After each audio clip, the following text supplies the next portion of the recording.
सभाध्यक्ष महोदय, जनताबाट अनुमोदित भएर आउनुभएका सम्पूर्ण माननीय सदस्यहरूलाई यो सम्मानित सदनमा हार्दिक स्वागत गर्न चाहन्छु। यो संसद राष्ट्र निर्माणका शहीदहरूदेखि जेएनजी शहीदसम्मका बलिदानको सन्तान हो। म ती सम्पूर्ण शहीदहरूप्रति शिर झुकाएर श्रद्धापूर्वक श्रद्धाञ्जली अर्पण गर्दछु। नेपाली जनताले यसपटक ऐतिहासिक रेकर्डका साथ राष्ट्रिय स्वतन्त्र पार्टीलाई करिब 2/3 मतादेश दिएका छन्। म जनतालाई आभार मात्र प्रकट गर्दिन, यही रोस्ट्रमबाट प्रतिज्ञा गर्छु, यो मतादेशको गुण हामी जिम्मेवारी पूरा गरेर तिर्नेछौं। यो मतादेशमा जनताको आशा पनि छ, आक्रोश पनि छ। मलाई थाहा छ हामीले पाएको मत समर्थनको मात्र होइन, परिवर्तनको मत हो।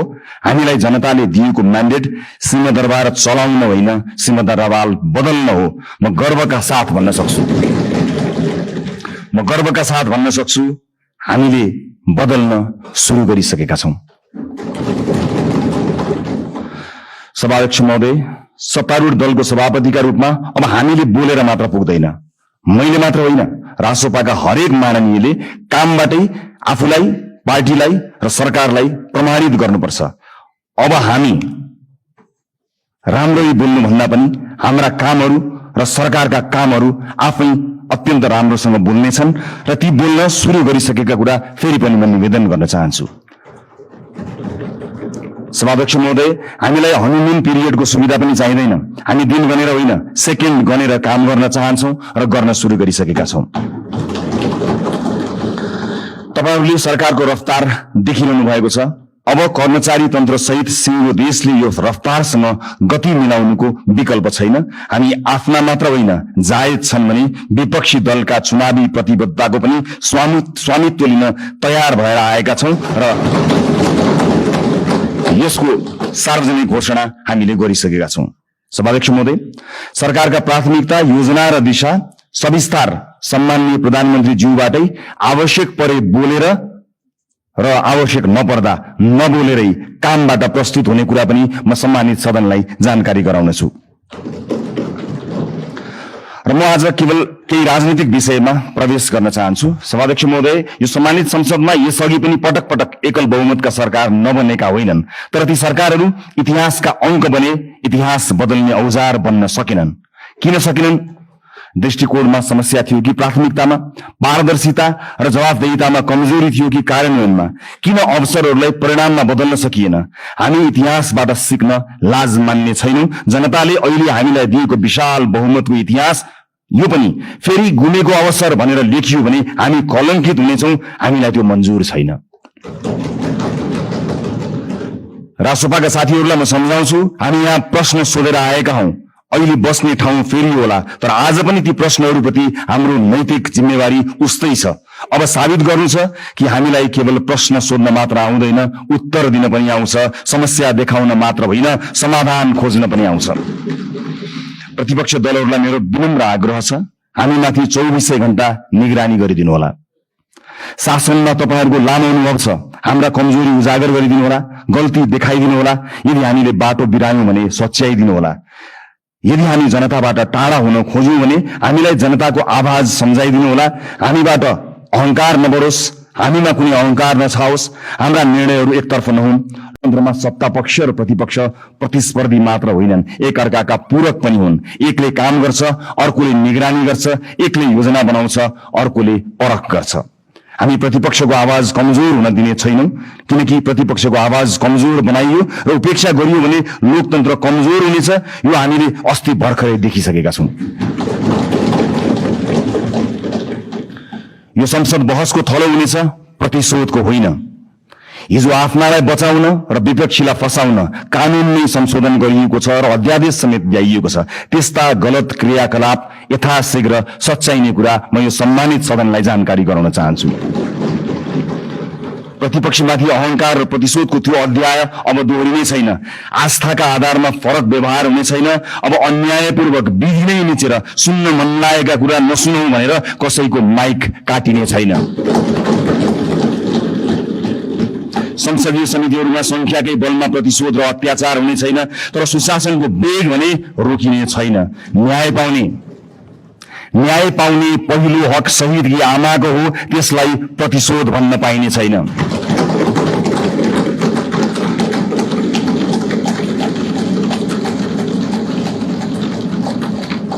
यो सरकार जेएनजी विद्रोहको पनि सन्तान हो। हिजो संविधान र कानूनको आवरणमा नेता र पार्टीका सिफारिसबाट नियुक्ति लिएकाहरूले स्वैच्छिक रूपमा राजीनामा दिँदै विधिको पालना गर्नमा सहयोग गरिदिनु हुन म अपिल गर्न चाहन्छु। सरकार नयाँ नीति, कानून, मापदण्ड र मान्यताका आधारमा स्वच्छ र प्रतिस्पर्धात्मक नियुक्ति प्रक्रिया लागू गर्न चाहन्छ। हिजो नियुक्ति लिएका सार्वजनिक सेवा र निकायका पदाधिकारीहरूले स्वेच्छाले मार्ग प्रशस्त गरिदिनु हुनेछ भन्ने अपेक्षा पनि गर्दछु।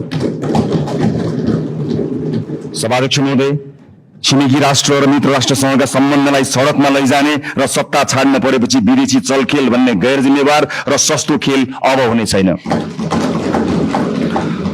प्रतिपक्षलाई समेत साथमा लिएर हामी मित्रवत, सहकार्यपूर्ण र पारदर्शी परराष्ट्र नीति तय गर्नेछौँ। त्यो रणनीतिक र दीर्घकालीन सोचमा आधारित हुनेछ। व्यापार, लगानी, शिक्षा, पर्यटन र प्रविधि मैत्री हुनेछ। त्यसले पहिला राष्ट्रहित र त्योसँगै अन्तर्राष्ट्रिय सम्बन्धमा विश्वास र स्थायित्व सुनिश्चित गर्नेछ। स्वदेशी र विदेशी लगानीकर्तालाई यही रोस्ट्रमबाट मेरो अपिल छ, अब नेपाल लगानीका लागि पूर्ण सुरक्षित छ, किनकि राजनीतिक स्थिरता, कानूनी सुरक्षा र पारदर्शी प्रशासनको हामी ग्यारेन्टी गर्छौं। प्राकृतिक स्रोत र युवा जनशक्तिको यो देशमा अभाव छैन। म गैर आवासीय नेपाली दाजुभाइ दिदीबहिनीहरूलाई अपिल गर्छु, नेपालमा केही गरौं। तपाई नेपालको आर्थिक विकासमा जोडिनुहोस्। हामी एक पटकको नेपाली, सधैँको नेपालीको बाचा पूरा गरेरै छाड्छौं। नेपालको विकाससँग तपाईको पुँजी, सिप, अनुशासन र आत्मविश्वासलाई जोड्न जे गर्नुपर्छ हामी त्यही गर्छौं, जसरी पनि गर्छौं। तपाईहरुको लगानी सुनिश्चित बनाउनेछौं, तपाईहरुको सम्मान सुनिश्चित गर्नेछौं। देशभित्र म निजी क्षेत्रलाई पूर्ण आश्वस्त पार्न चाहन्छु। बिचौलिया र माफियाहरूले बिगारेको व्यावसायिक वातावरण हामीले सुधार गर्न सुरु गरिसकेका छौं। नीतिहरू अब बजारमा बेचिने छैनन्, निर्णयहरू कसैको दबावमा बन्ने छैनन्। व्यावसायिक क्षेत्रमा तपाईहरूले अनुभव गरेको असुरक्षा, अनिश्चितता र दबाव सधैँका लागि समाप्त हुनेछ। बिचौलिया र माफियागिरी अब रहने छैनन्। समान अवसर, पारदर्शिता, निष्पक्षता र व्यावसायिक स्वतन्त्रताको जिम्मा हामी लिन्छौं, सरकारले लिन्छ। म एउटा प्रसंग यहाँ प्रस्तुत गर्न चाहन्छु। सभामुख महोदय, मेरा मित्र माननीय खगेन्द्र सुनार निर्वाचित भएर यहाँ आउनु भएको छ। चुनावी दौडका सिलसिलामा उहाँका विषयमा विवाद आउँदा थाहा छैन उहाँले गल्ती गर्नुभयो गर्नु भएन, तर उहाँले माफी माग्नुभयो। यति छिटै माफी माग्नुभयो। भन्नुभयो मबाट त्यस्तो गल्ती भयो जस्तो मलाई लाग्दैन, तर गल्ती भएको रहेछ भनेर माफी माग्नुभयो। म आज सिंगो सदनबाट सिंगो देशलाई भन्न चाहन्छु, गल्ती गरेको हो कि होइन भन्दा अन्यल हुँदा खगेन्द्र सुनारले माफी मागे। खगेन्द्र सुनारहरूमाथि युगौं युगसम्म गरिएको अन्यायको लागि हामीले माफी माग्यौं।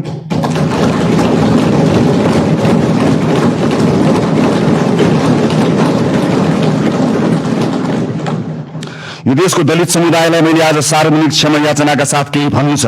यो सरकार शताब्दीदेखिको विभेदको, अन्यायको, अत्याचारको इतिहाससँग पहिलो पटक सामूहिक र सार्वजनिक माफी माग्दैछ, त्यो पनि यो सदनबाट।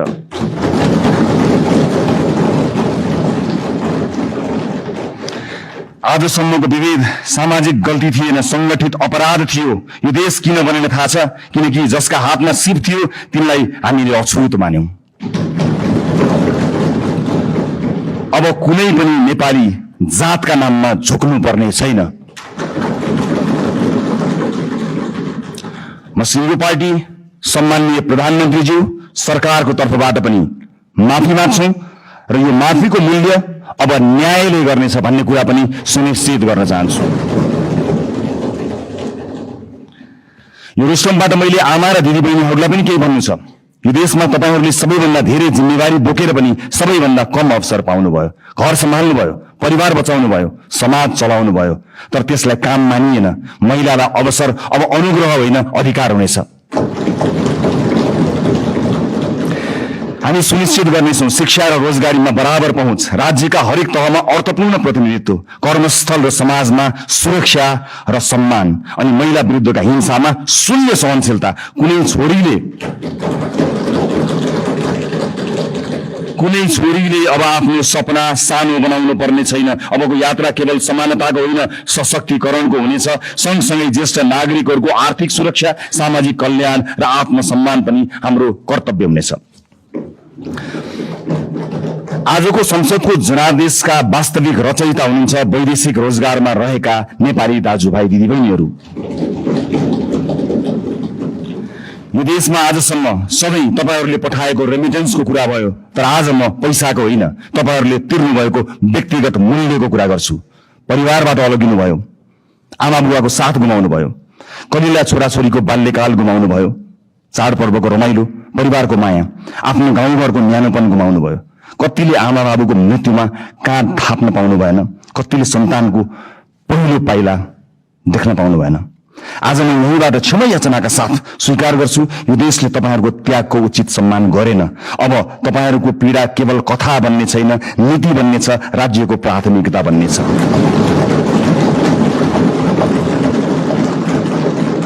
बिचौलिया र श्रम माफिया अब कारबाहीका भागीदार हुनेछन्। अबको नीति तथा कार्यक्रम र बजेट तपाईहरूको हुनेछ। खाडी क्षेत्रमा अब जाने हाम्रा राजदूतहरू बिचौलियासँगको डिनर टेबलमा होइन, श्रमिकका शिविरहरूमा भेटिनेछन्। मैले युवा साथीहरूलाई विशेष अपील गर्नु छ, यो परिवर्तन पनि तपाईहरूको हो, यो सरकार पनि तपाईहरूको हो, यो संसद पनि तपाईहरूको संघर्ष, तपाईहरूको आवाज र तपाईहरूको विश्वासको परिणाम हो यो संसद। तपाईहरूलाई दक्ष र आत्मनिर्भर बनाउन, रोजगारी र उद्यमशीलतासँग जोड्न, नवप्रवर्तन र नेतृत्वका अवसरहरू पैदा गर्न सरकार प्रतिबद्ध छ।